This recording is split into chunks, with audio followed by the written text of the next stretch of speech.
And we're continuing with the first chapter of The Arm of the Starfish.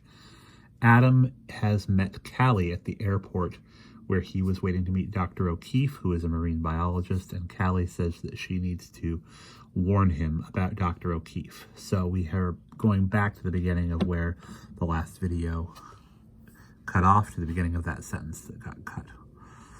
Adam, startled, looked at her. Her lovely face was pale with emotion, her pansy eyes clouded. What? What do you mean, warning me, for Pete's sake? Why? She tucked her arm through his and started again toward the coffee shop. Maybe the simplest thing to tell you is that he's a phony. You mean he isn't, oh, he's canon all right. He's a canon all right. You know, the kind of priest who floats around a cathedral? He's from the Diocese of Gibraltar. But I didn't really mean that. She turned her limpid eyes toward him, and her hand pressed against his arm. Adam, please don't think I'm mad. Of course I don't think you're mad, Adam said. Well, for crying out loud, what is all this? I don't know you. I don't know your canon or whatever he is. I think you've got me mixed up with someone else. No, Callie said, leaning rather wearily against the wall. Let me tell you about myself, and then maybe you'll understand. But first, I want to know something. How do you happen to be working for O'Keefe? I'm majoring in marine biology, Adam said. My father's a physicist who teaches at Columbia. But we've always gone to Woods Hole for the summer, and I've worked for old Doc Didymus over there since I was a kid. Didymus? You've probably read about him in the papers and stuff, Adam said with some pride. He's one of the most famous marine biologists in the country. And he's still going strong, even if he is 90. Anyhow, he got me this job. It's a marvelous opportunity for me. 4 people at the head of the line were beckoned to a table, and Adam and Callie moved up. Callie looked around at the people ahead of them and behind them, and then said in almost a whisper, Oh, Adam, it's terribly lucky I've met you. I've absolutely got to talk to you, but there's no point here. You never know who might be listening. Maybe on the plane. Anyhow, I'll tell you something about myself now, because at this point, if you thought I was a kook, I certainly wouldn't blame you. Looking at Callie, standing before him, at the pale radiance of her hair, and her hand resting lightly on his arm, Adam did not think her a kook. As a matter of fact, it didn't make the slightest difference whether she was a kook or not. She was a gorgeous girl who for some unknown and delightful reason had chosen him out of all this crowd. And what she was saying was only a soprano twittering in his ears. Most girls' conversation was, in his opinion. She chattered away, looking up at him confidently, and he sighed and tried to give a small courteous amount of attention to her words. He had always, with a degree of arrogance, considered himself sophisticated because he had grown up in New York, because his friendships cut across racial and economic barriers, because he could cope with the subway and shuttle at rush hours, because the island of Manhattan, he thought, held no surprises for him. But, trying to listen to Callie, he saw that his life, in its own way, had been as protected and innocent as that of his summer friends who lived year-round at Woods Hole, and with whom he had always felt faintly worldly. Callie, it seemed, crossed the ocean as casually as Adam took a crosstown bus. She knew important people in all the capitals of Europe, and yet she talked about them with an open candor that kept it from being name-dropping. Her father had extensive business interests in Lisbon and on the coast of Portugal.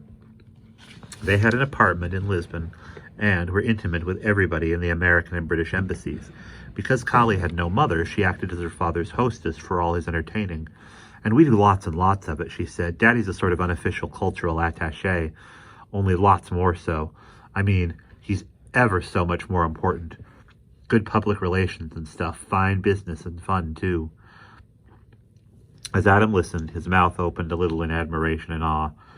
Her light, rather high voice, fine as a silver thread, spun a fine web about him. He felt that at last, here in the international atmosphere of the great airport, he was truly entering the adult world in which Callie already trod with beauty and assurance. She gave him a sideways glance, and her fingers pressed lightly against his arm. I do love being Daddy's hostess, she said, and I really do very well by him. I mean, I have a flair for it. I'm not bragging or anything. It's just what I'm good at.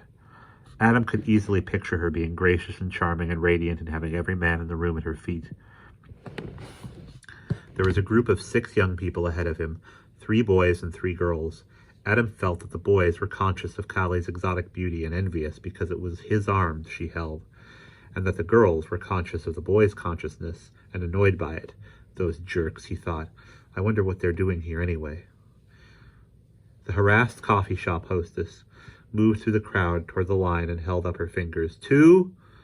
Oh, good, that's us, Callie said. Come on, Adam.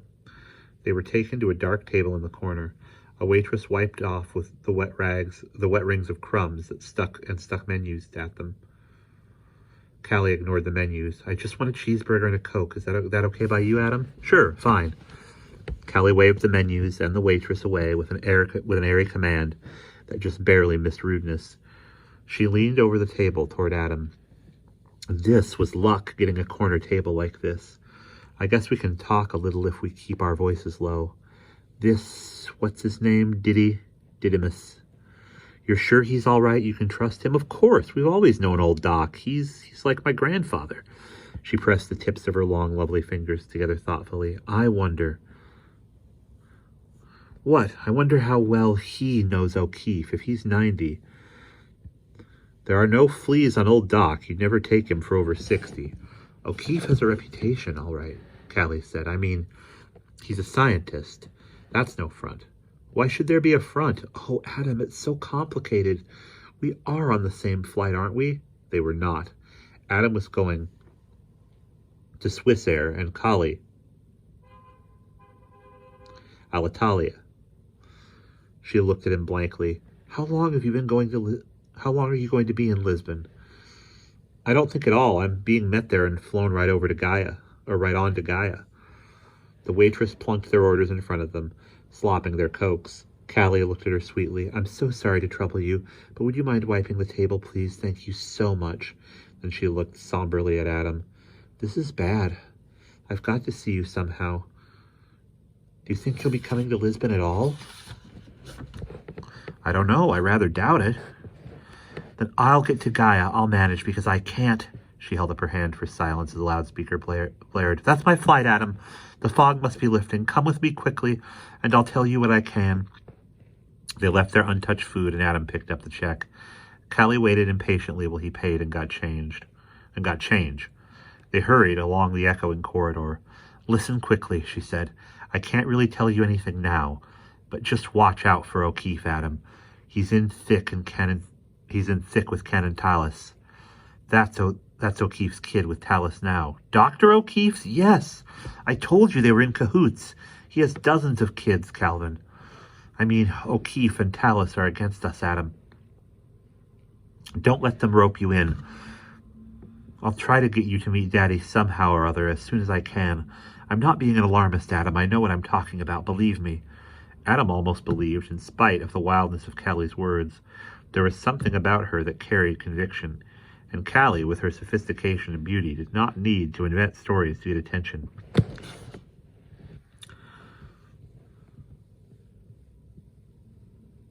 They reached the Alitalia gate, and through the window Adam could see the big jet waiting in the rain that had driven away the fog. Callie took her ticket out of her bag, turned anxiously, and to Adam's surprise, kissed him quickly on the cheek, saying again, Believe me. Adam stood watching as she hurried through the door. People brushed rapidly past him. He looked vaguely for the cannon and the red-headed child, but did not see them. Oddly enough, he felt excited and elated as well as bewildered. He did not have the faintest idea what Callie had been talking about, or what she was warning him about. But this was adventure in the adult world. He had graduated all right. He stood watching bemused as Callie's plane wheeled around and moved like a cumbersome bird down the runway. He could hear the blast of a jet as it slid out of the rain and as it slid out of sight and into the rain. Slowly he walked down to the Alitalia gates to the Swissair waiting room. There he saw Ken and Tallis and the tall, gangly child, Dr. O'Keefe's child, standing with silent concentration, licking ice cream cones side by side. Each bowed seriously over the ice cream. And that is the end of the first chapter.